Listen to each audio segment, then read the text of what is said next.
In Japan, no one wants to talk about sex education. And it's no wonder why. Have you ever encountered a situation like this? Here you are sitting in your living room, watching your TV show, and out of the blue, this pops up. And then your parents walk in. Japanese people have always been socially conservative about the birds and the bees.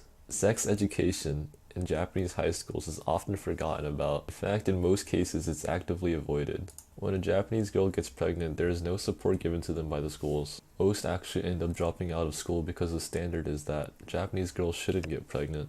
Schools refuse to educate and prepare these girls for these situations, and they are ill-prepared when met with these sudden pregnancies. Instead, they pass the burden on to the children's parents, who are nervous to even bring up the subject. In a survey conducted by the Education Ministry of Japan, it was found that of the 2,098 pregnancies in high school girls, 642 dropped out of school.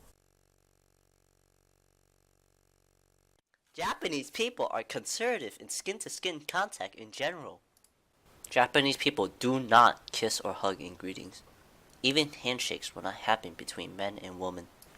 This can even be considered sexual harassment in some companies. And we all know that the more you try to suppress something, the more people will want to do it. Like when your mom tells you to not eat the cake in the fridge. This has manifested into problems like chikan, or groping on the train. The issue of train molestations have gotten so bad that there are women-only trains being introduced.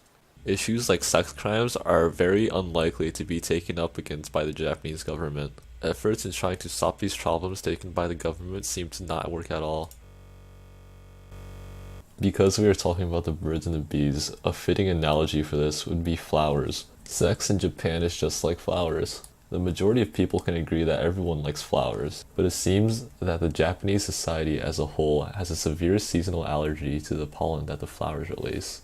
Usually when people have seasonal allergies, they go to the doctors or pharmacists to treat it. Nothing good comes out of avoiding the issue. Instead, they should learn to embrace it. It is natural after all.